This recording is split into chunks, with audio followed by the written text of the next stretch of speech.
j'ai un frère. Parmi mes frères, il est une icône. Il est de la presse, et dans la presse, il est une idole. Il s'appelle Londol Adi Loba. Je suis heureux, les amis, aujourd'hui, de faire cette petite vidéo à l'idole et l'icône Adi Londolé. C'est un gars qui a grand cœur, qui a l'essence de l'initiative, un gars plein de talent, et il est de ma famille.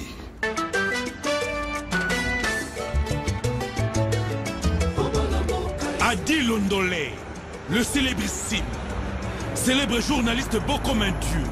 Soyez connectés sur Adi Loba TV dans votre émission Adi Loba. Ah, Adi Loba TV. Aïe, Pipo, Jean-Philippe. Pour la vulgarisation de tous vos événements. Déjà, je suis à Kinshasa déjà. La délégation est là. Avancez. La délégation va vous emmener.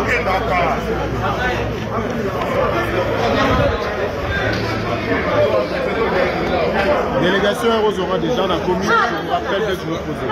Ok? À tout à l'heure les amis, je suis déjà ici à Kinshasa.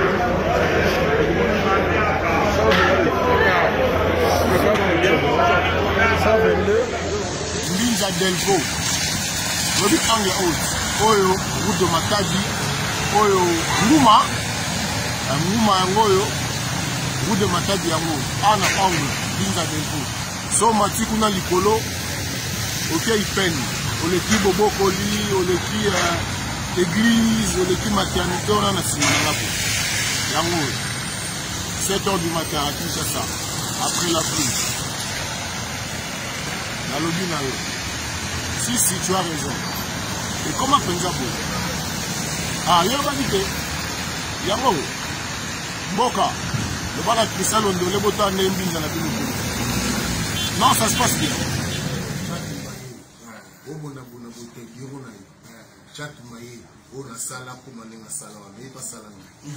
Depuis Paris, Boyoka, Nanaki, Napuna Chatum, Obonaboute.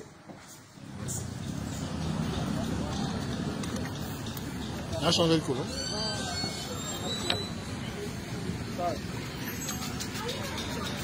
C'est radio ce que vous sommes marrons.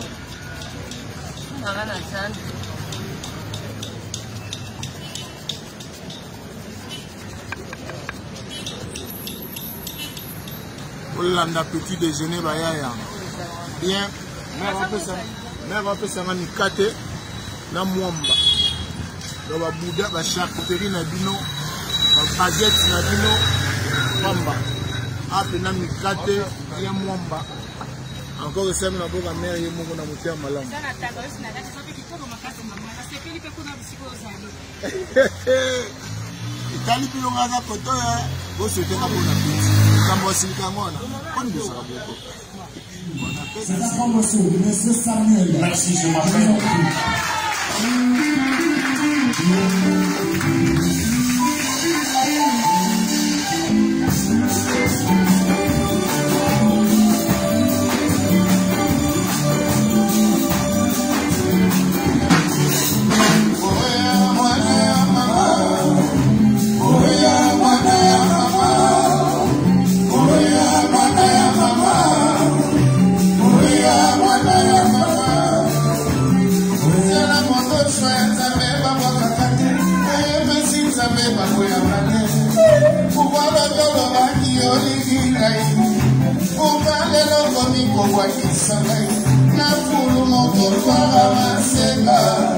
Bye,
te ekipaka te lolenge tokolingana kovivre na yo mayela bandoki ekozala sans efe kolingo na yo ekosinga na komile ino te pene na yo eza lokola mwana kanyelo to quel bonheur ati boyai quel bonheur chéri oya mwana ya mama mwana ya mama oya mwana ya mama oya mwana ya mama mwana ya mama oya mwana ya pasi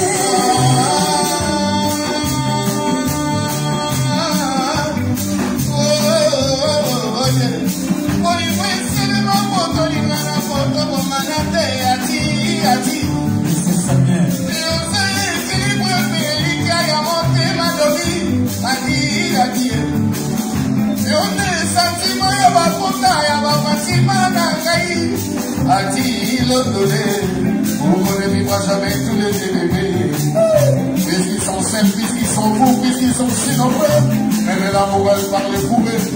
Nani alami, naina, kati ya bolingo ya naina yo chéri, chéri. Naleli, poster. Ayami fetaki na motema misha awetwe. Nabateli okele na société. Obana mamona ni mana bayo papoyo. Adi londole oya domiye. Action zinare le jote. Christian londole le monument. Iyo kakolela ya mesie sanye. Oya salama oya. Fise mawa salama oya. Je te muete salama oya. Una orotelie mwana mwasi. Mwana tozala kikoba tola kaina yo.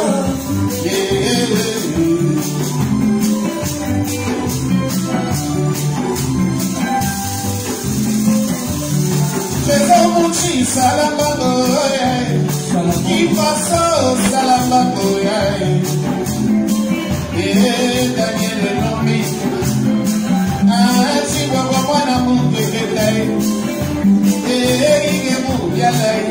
Dalila salama oya. Dalila salame salama moshamai. Samantha. Oba. Oba.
Codiasimo vous propose un crédit immobilier.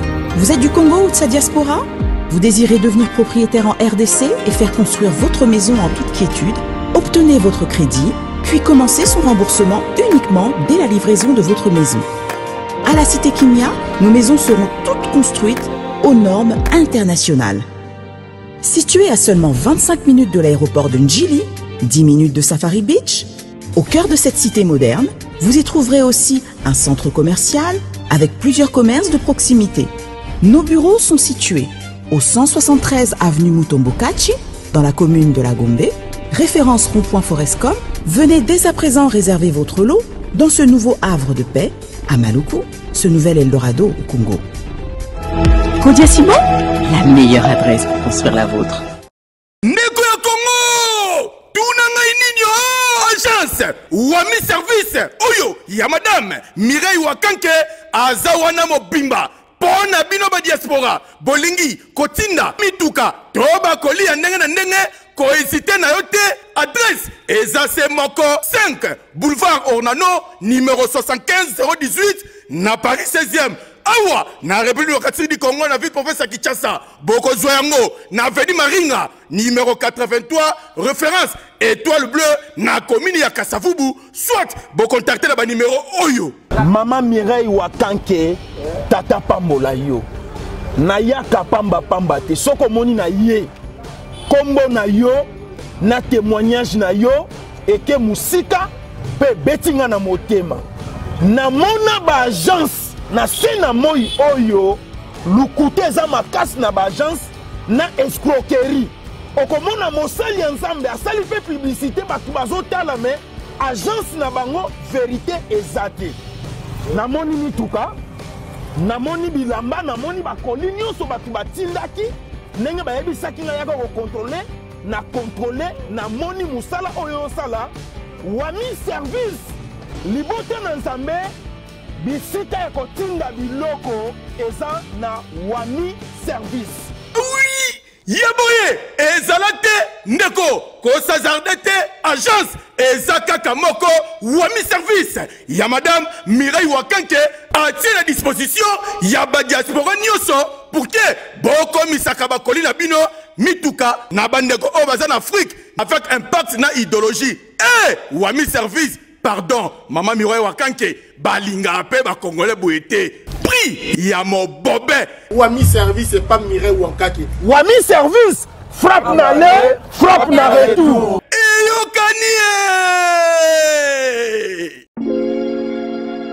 Sepela TV ezali décodeur ya Banamboka. Sepela TV différence nango ezali na ba décodeur mususu oto zalaka nango na kati ya ndaku. Sepela TV botala ngo ezaka mukie. Eza mukie olingi ko voyager ozu yango o voyager nango. Parce que ba décodeur obiso to zalaka nango evandika na ndaku mais Sepela TV déjà eza mukie botala ozu o koltion ka na poche et na kosi na poche à veste o voyager o memi yango partout dans le monde ici que kende. Donc on a besoin il y a câble HDMI, courant na internet. Internet est comme partout, courant est partout. Donc ils ont plus de 500 chaînes yo surtout ya kitoko. Bilengi ba choix ya congolais kaka mutaoye bango. Donc congolais kaka mutaye bien.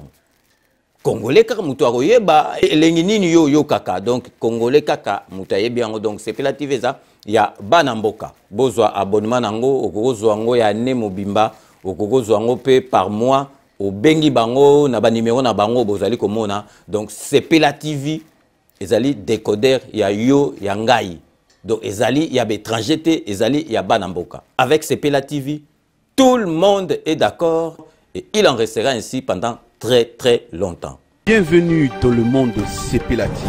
Sepela TV est le décodeur qui vous permet de suivre les chaînes du Congo en direct de la diaspora.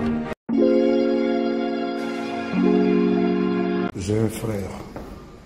Parmi mes frères, il est une icône. Il est de la presse et dans la presse, il est une idole.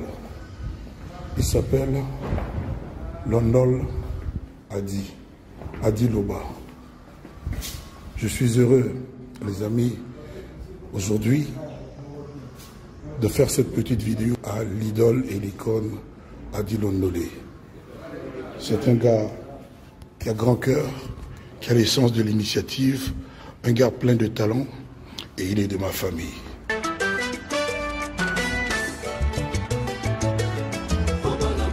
Adi Londolé, le célébrissime, célèbre journaliste beau comme un dieu. Soyez connectés sur Adi Loba TV dans votre émission Adi Loba. Ah, Adi Loba TV. Aïe, Pipo, Jean-Philippe. Pour la vulgarisation de tous vos événements.